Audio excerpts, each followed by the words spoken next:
अबल ही नहीं है कि किसी से दुश्मनी मोल लें। तो हम तो कहते हैं कि इंडिया हमारा दुश्मन है। कौन कहता है? पाकिस्तान आईएमएफ से $3 बिलियन या $5 बिलियन के लिए नाक रगड़ता है अपनी, इवन के उनकी शर्तें भी मानता है। साहब ये शर्तें नहीं है तो और क्या है? बिजली का रेट कैसे निकलेगा? आईएमएफ कहेगा तो बिजली का रेट निकलेगा। हम जाहिल तरीन कौम है, दुनिया की जाहिल तरीन कौम पाकिस्तानी कौम है, इंक्लूडिंग विद मी। दोस्तों, भारत ने 300 अरब डॉलर का जो क्लाइमेट डील है ग्लोबल साउथ के लिए एट द COP29 उसको रिजेक्ट कर दिया, लेकिन पाकिस्तान को कोई मसला नहीं है। मोदी ने कहा जी आप बिजनेस में मेरा मुकाबला करो, वो बिजनेस में आगे चले गए हैं, वो तो जंग करने नहीं जाते। हमारी वाम बेवकूफ़ है वो इमरान। नमस्कार साथियों, स्वागत है आप सभी का एक बार फिर से हमारे नए रिएक्शन वीडियो पर। साथियों, आज हम चर्चा करने वाले हैं पाकिस्तान के डॉलरों के बारे में, जो कि नरेंद्र मोदी जी ने उनके डॉलर को रोक दिया है। पाकिस्तान में कई इन्फेक्शन कंपनियां हैं, कई इन्फेक्शन जो है उनमें देखने को मिला है, भारी गिरावट डॉलरों में देखने को मिली है। तो इन सभी पर पाकिस्तानियों का क्या रिएक्शन होने वाला है और मीडिया वालों का क्या रिएक्शन रहने वाला है, तो वीडियो काफ़ी मज़ेदार होने वाला है साथियों। तो इन सभी बातों पर आज हम चर्चा करते हैं और वहाँ के जो है लोगों से बातें भी करते हैं, तो उन सभी से अपन बातचीत भी करके देख लेते हैं तो उनको क्या लगता है और उनका रिएक्शन क्या रहता है। तो इन सभी बातों पर आज हम चर्चा करते हैं। तो पाकिस्तानी डॉलर और के बारे में जो बातें हैं वो हम कुछ इस प्रकार से करते हैं कि बहुत विस्तार से आपको बता देते हैं। तो साथियों, वीडियो को लास्ट तक ज़रूर देखना और चैनल पर नए हो तो सब्सक्राइब करना और वीडियो को लाइक ज़रूर करना, क्योंकि ऐसी हर रोज़ ऐसी वीडियो आती है रिएक्शन वाली, जो कि काफ़ी लोगों की पसंद बन चुकी है। तो चलते हैं वीडियो तरफ। वीडियो में भरपूर जानकारी है। जय हिंद, जय भारत।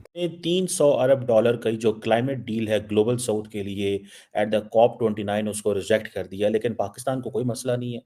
हालांकि मेरी स्टडी के मुताबिक पाकिस्तान का जो क्लाइमेट फाइनेंस गैप है that is 348 billion dollar by 2030।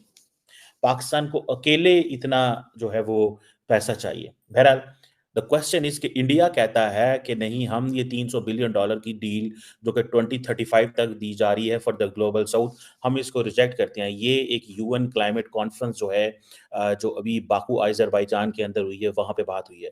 India is saying this is too little and too distant. एक तो 2035 और 300 अरब dollar. So India is basically asking for 1.3 trillion dollar for the global south. और ये वो कह रहे हैं कि वो हम पिछले कितने सालों से कह रहे हैं कि ये पैसा कम से कम 3 सालों से इंडिया कह रहा है। पाकिस्तान ये बात क्यों नहीं कर रहा? पाकिस्तान इस मसले को क्यों नहीं उस तरह उठाया कि इतना पैसा चाहिए? इंडिया की जो गवर्नमेंट है वो over the period of time, आपको पता है कि ग्लोबल साउथ के हवाले से वो अपनी एक मोनोपोली, हेजमनी, इन्फ्लुएंस अपने आप को प्रोजेक्ट करते हैं कि ग्लोबल साउथ जो है वो हमारे लिए बड़ा ज़रूरी है। लेकिन इसमें इंटरनेशनल कम्युनिटी जो है वो ये कहती है कि ये 1.3 ट्रिलियन डॉलर जो है it's a lot of money. अगर अगर इंडिया कहता है कि 1.3 ट्रिलियन, यानी कि इंडिया 1000 अरब डॉलर की बात कर रहा है मजीद, और वो भी 2035 तक जो है वेस्टर्न वर्ल्ड कह रही है। इंडिया कह रहा है नहीं, 1.3 ट्रिलियन डॉलर 2030 तक चाहिए। अच्छा, पाकिस्तान अकेला इससे बहुत ज्यादा मुतासर हो रहा है। Pakistan itself is getting affected by this environmental challenges के साथ। लेकिन इंडिया ने इस पे ज्यादा खुल खला के बात की है, और मेरा ख्याल है कि यही वजह है कि that gives India a sort of, यही तो चीज करने की जरूरत थी। इंडिया यही तो चीज करके बेसिकली अपने आप को प्रोजेक्ट कर रहा है एज ए ग्लोबल साउथ के लीडर में। जैसे पाकिस्तान बार बार एक बात करता है जी कि we have contributed less than 1% into the global emissions, greenhouse gas emissions में, but we are facing the consequences of that। Glaciers melt हो रहे हैं, बारिशें हो जाती हैं, so on so दुनिया में अब जहां पे भी बारिशें होती हैं, इस तरह की चीजें होती है, पाकिस्तान फटाफट बोल पड़ता है just to tell them that how much we are getting affected, और ये कितना हमें अफेक्ट करती हैं। क्योंकि अब हमें पता है कि अब नेशनल सिक्योरिटी रीजंस की वजह से पाकिस्तान को पैसे नहीं मिल रहे, so that is the only reason कि हम जो है वो पैसे कमा सकते हैं। सो ये एक जिसे कहते हैं ना है। अब इंडिया जो है वो बेसिकली ये जो नॉर्थ साउथ की जो डिबेट है ना, इसको वो लीड कर रहा है। ठीक है जी, वो इसको लीड कर रहा है और वो कह रहा है कि भाई हम जो है वो हमें हमें हमें हम बात करेंगे साउथ की। ठीक है जी। तो द क्वेश्चन इज कि ये जो ये जो यूनाइटेड नेशंस बार-बार एक चीज़ कह रहा है, इसमें बाकी ममालिक तो रोल प्ले नहीं करते। अब यूएन भी ये कहता है, यूरोपियन यूनियन भी कहता है कि हमें ये जो डोनर बेस है, इसको ब्रॉडन करने की ज़रूरत है। और इसमें जो अमीर मुल्क हैं, जैसे सऊदी अरेबिया है, चाइना है या बाकी जो अरब वर्ल्ड है, जो पैसे ज़्यादा हैं एंड पार्टिकुलरली चाइना जो है दुनिया का सेकंड बिगेस्ट इकोनॉमी है एंड टॉप एमिटर है ग्रीन हाउस गैस का। और वो कोई इतना लंबा-चौड़ा कंट्रीब्यूट भी नहीं कर रहा इस चीज़ में। सो ये जो जिसे कहते हैं ना ये एक चैलेंज है। क्लाइमेट फाइनेंस जो है ये हमारे लिए बड़ा एक मसला है और हमें तो मुझे तो समझ नहीं आई पाकिस्तान की लीडरशिप ने इसके ऊपर बोला क्या है और वो क्यों नहीं करते। अब फॉर एग्जांपल जो लीस्ट डेवलप्ड कंट्रीज हैं, ठीक है जी, और दूसरी तरफ एक तो लीस्ट डेवलप्ड कंट्रीज हैं, उसको वो कहते हैं कि कम से कम मेरा ख्याल है 220 अरब डॉलर तो सालाना चाहिए। $1 ट्रिलियन की शॉर्टेज है भाई, $1 trillion. Who will give that $1 trillion?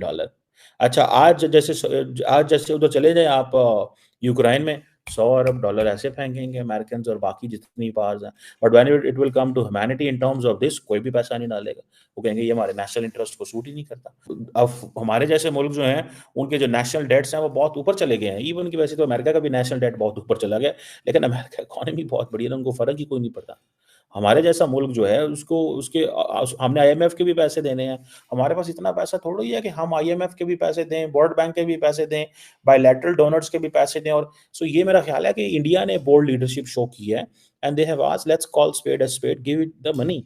उन्होंने कहा पैसा दो, इतने पैसे रखो, because you have been contributing in the green house gas emissions में आप कंट्रीब्यूट कर रहे हैं। अभी डेवलपिंग वर्ल्ड तो अभी तो हमने तो फैक्ट्रियां लगानी शुरू की हैं। अब देखें ये एक बड़ी लड़ाई है। ये जो हम स्मॉग की बात करते हैं ना, अभी जैसे फॉर एग्जांपल लाहौर में या बाकी जगहों पे आप चले जाएं, तो जो हम स्मॉग कर रहे होते हैं, ये बेसिकली क्या है स्मॉग? ये यही है ना कि हम basically we are unable to transform our way of life, our industries, our businesses, our corporations, इनको उसमें वो जिसे कहते हैं जो ग्रीन हाउस एमिशंस वो कर रही हैं, हम उनको कंट्रोल करने में नाकाम है। इस तरीके से हमें $300 बिलियन आपके नहीं चाहिए। हाँ। अब मैं आपको मेन मुद्दे के ऊपर लेके आता हूँ। $300 बिलियन होते हैं जो एक दफा इसे सोचा जाए, $300 बिलियन। चले आपको $300 बिलियन के बारे में बताता हूँ। पाकिस्तान IMF से $3 बिलियन या $5 बिलियन के लिए नाक रगड़ता है अपनी, इवन के उनकी शर्तें भी मानता है। साहब ये शर्तें नहीं है तो और क्या है? बिजली का रेट कैसे निकलेगा? IMF कहेगा तो बिजली का रेट निकलेगा। गैस का रेट कैसे निकलेगा? IMF से निकलेगा। ईच एंड एवरीथिंग पाकिस्तान की कोई भी चीज है IMF के रेट से निकलेगी। आपका मोटरवे गिरवी रखवा देता है IMF, हमारे PIA को गिरवी रखवा देता है IMF। यानी कि IMF हमारा दादा परदादा हर चीज IMF बन चुका हुआ है और उससे हम $4-5 बिलियन लेने के लिए नाक रगड़ते हैं, उसकी शर्तें मानते हैं। ईच एंड एवरीथिंग जो भी वो कहते हैं हमें मानना पड़ता है, चाहे वो हमारे हक में बेहतर हो चाहे हमारे हक में